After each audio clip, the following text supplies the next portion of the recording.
കേരള സർക്കാർ കോടിക്കണക്കിന് രൂപ ചെലവഴിച്ച് വികസന കാര്യങ്ങൾക്കായി ജനങ്ങളുടെ അഭിപ്രായം തേടാനെന്നുള്ള വ്യാജേന തെരഞ്ഞെടുപ്പ് പ്രവർത്തനം നടത്തിയാണ്. സർക്കാരിന്റെ ഖജനാവിൽ നിന്ന് പണം ചെലവഴിച്ചിട്ടാണ് വികസന കാര്യങ്ങൾക്ക് വേണ്ടിയിട്ടുള്ള ജനങ്ങളുടെ അഭിപ്രായം തേടാൻ വേണ്ടി സ്വന്തം പാർട്ടിക്കാരെ തന്നെ വോളണ്ടിയർമാരാക്കി വെച്ചുകൊണ്ട് സർക്കാരിൽ നിന്ന് ശമ്പളം കൊടുത്തുകൊണ്ട് ഇതുവരെയുള്ള ഗവൺമെന്റിന്റെ നേട്ടങ്ങൾ ജനങ്ങളുടെ വീടുകളിൽ എത്തിക്കാനുള്ള ലഘുലേഖകൾ കൊടുത്തുകൊണ്ട് തെരഞ്ഞെടുപ്പ് പ്രവർത്തനം ആരംഭിച്ചിരിക്കുന്നു.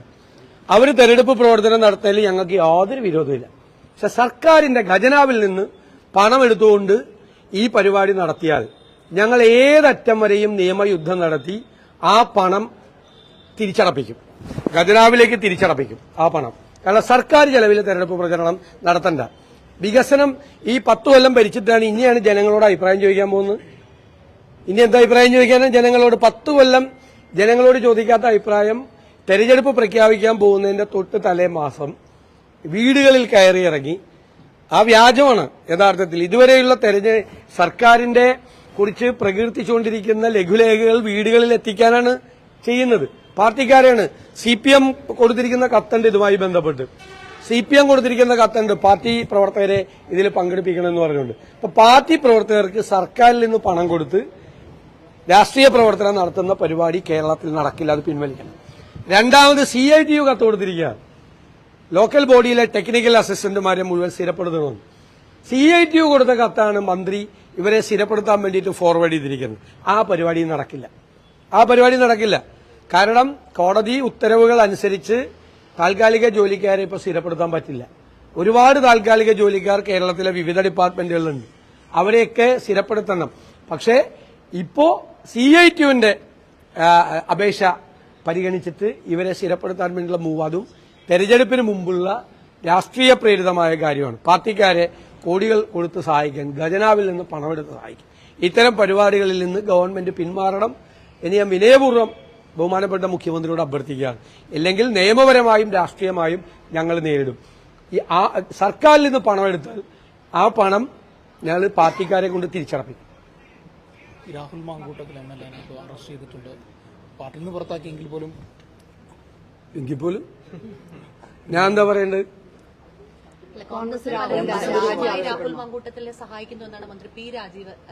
അതിനൊന്നും ഞാൻ മറുപടി പറയാനില്ല.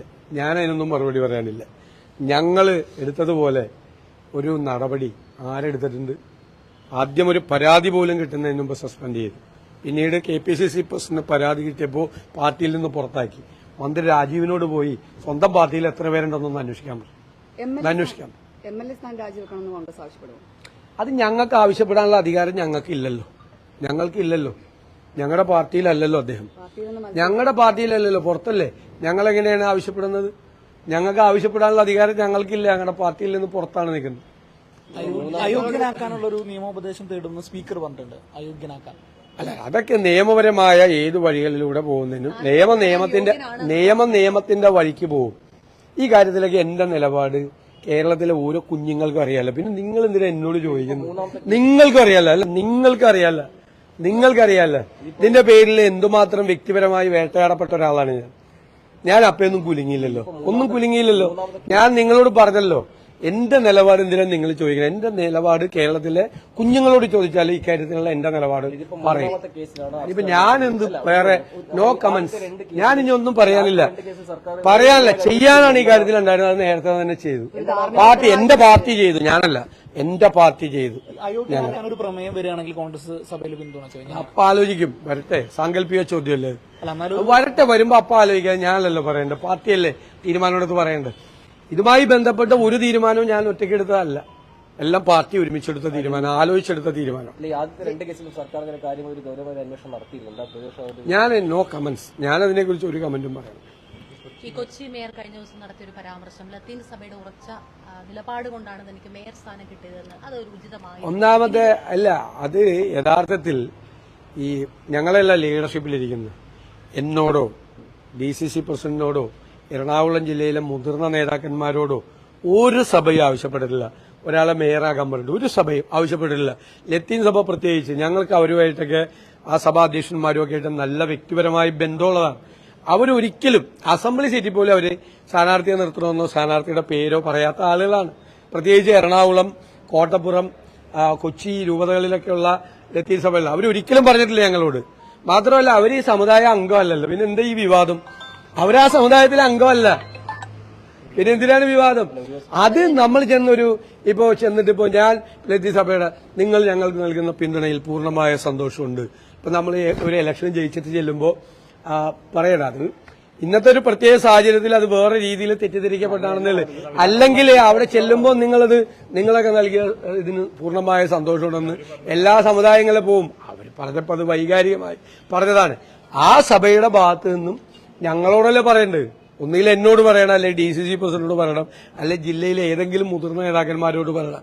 അവരെ വലിച്ചഴക്കരുത്. കാരണം അവരെ ഇതിനകത്തേക്ക് വലിച്ചഴക്കരുത്. കാരണം അവരാരും ഒരിക്കലും ഞങ്ങളോട് സംസാരിച്ചിട്ടില്ല. ഞാൻ 25 വർഷമായിട്ട് MLA ആയിട്ട് ഇരിക്കുന്നതല്ലേ, 25 വർഷമായിട്ട് MLA ആയിട്ട് ഇരിക്കുന്ന ഒരാളല്ലേ. അവരൊന്നും ഒരു കാര്യത്തിൽ ഇടപെടാറില്ല. എനിക്കെതിരെ കഴിഞ്ഞ പ്രാവശ്യം മത്സരിച്ചത് ലത്തീൻ സമുദായ അംഗമാണ്. അപ്പോഴും അവര് ആളെ ജയിപ്പിക്കാനും ഇടപെട്ടിട്ടില്ല. മനസ്സിലായില്ലേ? അവരൊന്നിനും ഇടപെടില്ല.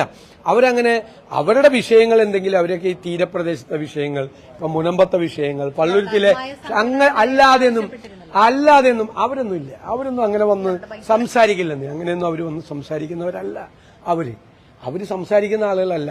അങ്ങനെ മാത്രമല്ല, അങ്ങനെ സമുദായങ്ങളല്ലല്ലോ പറയുന്നത്.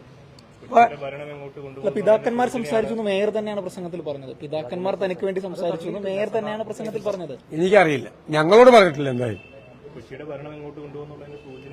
ഭരണം ഇതുമായിട്ട് എന്ത് ബന്ധമാണ്? വെറുതെ വേണമെങ്കിൽ ഒരു വിവാദം കൂടെ ഉണ്ടാക്കി, വേറൊന്നുമില്ലെങ്കിൽ ഇത് എടുക്കാം. ഇപ്പൊ ഇന്ന് വേറെയൊക്കെ വന്നേക്കണോണ്ട് അതങ്ങ് പോയി. ഇല്ലെങ്കിൽ ഇന്നിപ്പോ വേറെ വാർത്തയൊന്നും വന്നില്ലെങ്കിൽ ഇന്നങ്ങ് ചെയ്യാം. ഈ ദീപ്തി മേരി വർഗീസ് ഓൾറെഡി ഒരു പരാതി കൊടുത്തിരുന്നു KPCCക്ക്. അപ്പോൾ അതിനിടയിലാണ് ഇപ്പോൾ ഇവരെന്നെ പറഞ്ഞിരിക്കുന്നത് പിതാക്കന്മാർ സംസാരിച്ചത്. അപ്പോൾ ഒരു കൃത്യമായ മാർഗം എനിക്കറിയില്ല, അതിനെക്കുറിച്ച് എനിക്കില്ല. അവിടെ KPCCക്ക് ഒരു പ്രൊസീജിയറുണ്ട്. ആ പ്രൊസീജിയർ ഞാൻ നേരത്തെ പറഞ്ഞു കൃത്യമായി പാലിച്ചിട്ടാണ് എല്ലാ സ്ഥലത്തും ഇത് ചെയ്തിരിക്കുന്നത്. എല്ലാ സ്ഥലത്തും. അല്ലാത്ത സ്ഥലത്തെ പറ്റി കംപ്ലൈന്റ് ചെന്ന് കഴിഞ്ഞാൽ ചെയ്യാം. ഞാൻ അതിന്റെ ഡീറ്റെയിൽസ് ഞാൻ പറയാൻ പാടില്ല. KPCCയുടെ പ്രൊസീജിയർ എല്ലാവരോടും വിളിച്ചൊറ്റയ്ക്ക് ചോദിച്ച് അവരുടെ ഇതാണ്. അതിൽ ഓരോരുത്തർക്ക് എത്രയാ കിട്ടിയെന്നും പറയാൻ പാടില്ലാത്ത ഒരാളാകൊണ്ട് ഞാൻ പറയുന്നില്ല. ആ പ്രൊസീജിയർ അനുസരിച്ച് മുതിർന്ന നേതാക്കൾ ഇരുന്ന് ഓരോ കൌൺസിലർമാരോട് അഭിപ്രായം ചോദിച്ചെടുത്തിരിക്കുന്ന ഒരു തീരുമാനമാണ്. ഒരു പ്രൊസീജിയർ വയലേഷനും അവിടെ ഈ ജില്ലയിൽ എങ്ങും നടന്നിട്ടില്ല. ഏതെങ്കിലും ജില്ലയിൽ നടന്നിട്ടെങ്കിൽ അത് പരാതി കൊടുത്താൽ പാർട്ടി പരിശോധിക്കുകയും ചെയ്യും. അത്രയേ ഉള്ളൂ. ഈ ശബരിമല സ്വർണ്ണക്കുള്ള കേസിൽ ഈ തന്ത്രിയുടെ അറസ്റ്റോട് കൂടിയിട്ട് പലരും രക്ഷിക്കാനുള്ള ശ്രമം നടക്കുന്ന ഒരു വിമർശനം നിലനിൽക്കുന്നുണ്ട്. അതായത് മുൻ മന്ത്രിയെ ചോദ്യം ചെയ്തു, അത് അവരൊന്നും അറസ്റ്റ് ചെയ്യുന്നില്ല എന്നുള്ളൊരു വിമർശനം നിൽക്കുന്നത്. ഞാൻ പറയണത്, ആരാണെങ്കിലും ഈ കേസിൽ കുറ്റം ചെയ്താൽ നിയമത്തിന്റെ മുന്നിൽ കൊണ്ടുവരണം. ആരാണെങ്കിലും കൊണ്ടുവരണം. ശബരിമല തന്ത്രിയെ പോലെ ഒരാളെ അറസ്റ്റ് ചെയ്യുമ്പോൾ അദ്ദേഹത്തിന്റെ ഇൻവോൾവ്മെന്റ് എന്താണ് ഈ കേസ്, ഏത് കാര്യത്തിലാണ് അദ്ദേഹം ഈ കേസിൽ ഒരു പ്രതിയായത്, എന്തിനാണ് അറസ്റ്റ് ചെയ്തതെന്ന് പറയേണ്ട ഒരു ബാധ്യത കൂടി SITക്ക് ഉണ്ട്. അത്രയേ ഉള്ളൂ. ആരാണെങ്കിലും ഇപ്പൊ മന്ത്രിയെ അറസ്റ്റ് ചെയ്ത് കഴിഞ്ഞാലും ഒരു മന്ത്രിയെ പെട്ടെന്ന് അറസ്റ്റ് ചെയ്യുമ്പോൾ എന്താണ് മന്ത്രിയുടെ പങ്കാളിത്തം? മന്ത്രിയെ അറസ്റ്റ് ചെയ്താലും തന്ത്രിയെ അറസ്റ്റ് ചെയ്താലും അവരുടെ പങ്കാളിത്തം എന്താണ് എന്ന് വ്യക്തമാക്കണം. ഇപ്പൊ മുൻ ദേവസ്വം ബോർഡ് പ്രസിഡന്റുമാരെ അറസ്റ്റ് ചെയ്ത സമയത്ത് അവരുടെ പങ്കാളിത്തം എന്താണ് എന്ന് കോടതിയിൽ വളരെ വ്യക്തമായിട്ട് പറയാറുണ്ട്. അപ്പൊ അവര് ജാമ്യാപേക്ഷ കൊടുക്കുമ്പോഴും മറ്റത്. അതുപോലെ ശബരിമല തന്ത്രി എന്ന് പറയുന്ന ഒരു വളരെ പ്രധാനപ്പെട്ട സ്ഥാനത്തിരിക്കുന്ന ഒരാളാണ്. അദ്ദേഹത്തെ അറസ്റ്റ് ചെയ്യുമ്പോൾ ഏത് കാരണത്തിന്റെ പശ്ചാത്തലത്തിലാണ് അറസ്റ്റ് ചെയ്തിരിക്കുന്നത്, എന്ത് ഗ്രൗണ്ടിലാണ് അറസ്റ്റ് ചെയ്തിരിക്കുന്നതെന്ന് ഒരു പൊതുസമൂഹത്തോട് പറയുന്നത് നന്നായിരിക്കും എന്നാണ് എന്റെ അഭിപ്രായം. അത് നാളെ ഒരു മുൻ മന്ത്രിയെ അറസ്റ്റ് ചെയ്ത് കഴിഞ്ഞാലും ഇത് തന്നെ വേണം. ഞാൻ വളരെ കൃത്യമായിട്ട് പറഞ്ഞിട്ടുണ്ടല്ലോ, ഞങ്ങൾ SITയുടെ പ്രവർത്തനത്തിൽ ഞങ്ങൾ ഒരു സംശയവും രേഖപ്പെടുത്തില്ല. SITയുടെ മീതെ മുഖ്യമന്ത്രിയുടെ ഓഫീസിൽ നിന്ന് സമ്മർദ്ദം ചെലുത്താൻ ശ്രമിച്ചപ്പോഴാണ് ഞാൻ പറഞ്ഞത്. സമ്മർദ്ദം ചെലുത്തി അവർ ആ സമയത്ത് തെരഞ്ഞെടുപ്പ് കാലത്ത് ഇവരെയൊന്നും ചോദ്യം ചെയ്യാതെ ഒന്ന് നീട്ടിക്കൊണ്ടുപോകാൻ ശ്രമിച്ചു. അത് കോടതി അത് തന്നെ പറഞ്ഞു. ഇല്ലേ? തെരഞ്ഞെടുപ്പ് കഴിഞ്ഞപ്പോൾ കോടതി അതേ അഭിപ്രായം തന്നെ പറഞ്ഞു. ഒരു മന്ദഗതിയിലായി അന്വേഷണം എന്ന് പറഞ്ഞു. അന്വേഷണം നന്നായി കൊണ്ടുപോട്ടെ. ഹൈക്കോടതി നിയമിച്ച ഒരു SIT ആണ്. ഹൈക്കോടതിയിൽ ഞങ്ങൾക്ക് പൂർണ്ണമായ വിശ്വാസമുണ്ട്. ഹൈക്കോടതി നിയമിച്ച ഹൈക്കോടതിയുടെ സൂപ്പർവിഷനിൽ നടക്കുന്ന അന്വേഷണമാണ്. ആ അന്വേഷണം നടക്കട്ടെ. പക്ഷെ ഒരാളെ അറസ്റ്റ് ചെയ്ത് റിമാൻഡ് ചെയ്യുമ്പോൾ എന്താണ് അയാളുടെ പങ്ക് എന്നുകൂടി പറയുന്നത് നന്നായിരിക്കും. ഇപ്പൊ നിങ്ങൾക്കറിയോ? ഇല്ല. എനിക്കറിയോ? ഇല്ല. അതുകൂടി ചെയ്യണം. അതിപ്പോ നാളെ ഒരു മുൻ മന്ത്രിയെ അറസ്റ്റ് ചെയ്ത് കഴിഞ്ഞാലും മുൻ ദേവസ്വം ബോർഡ് പ്രസിഡന്റ് അറസ്റ്റ് ചെയ്താലും ആ കാരണം കൂടി പറയണം. എന്താണ് ഇൻവോൾവ്മെന്റ്? അത് പറഞ്ഞാൽ നന്നായിരിക്കും. അത്രയുള്ള എനിക്ക് പറയാം. നിയമത്തിന്റെ വഴിക്ക് പോകും. അത്രയേ ഉള്ളൂ. രാഹുലിന് പരോക്ഷമായി കോൺഗ്രസ് പിന്തുണ നൽകുന്നുണ്ടെന്നല്ലേ ആരും ഞാൻ ഇനി ഇത്ര നേരം പറഞ്ഞിട്ട് പിന്നെയും ചോദിക്കുക എന്റെ ഒന്നും കിട്ടിയില്ല. അതാണ് എന്റെ ലീഡ് കൊടുക്കാൻ വേണ്ടി എന്റെ ഒന്നും കിട്ടില്ല. കാരണം എന്ന് വെച്ച് കഴിഞ്ഞാൽ ഞാൻ വേറെ പ്രത്യേകിച്ച് ഒന്നും പറയേണ്ട ആവശ്യമില്ലെന്ന് നിങ്ങൾക്കല്ലേ ഏറ്റവും നന്നായിട്ട് അറിയാം. നിങ്ങൾക്ക് നന്നായിട്ട് അറിയാമല്ലോ. ജയിപ്പിച്ച ജനങ്ങളോടുള്ള ഉത്തരവാദിത്വമല്ലേ കോൺഗ്രസ് നിറവേറ്റിയത്. ഇന്ത്യയിലെ ഏതെങ്കിലും രാഷ്ട്രീയ പാർട്ടി ഇതുപോലെ നിലപാടെടുത്തിട്ടുണ്ടോ? അത് നിങ്ങൾ എന്താ പറയാത്ത? അതല്ലേ പറയണ്ട.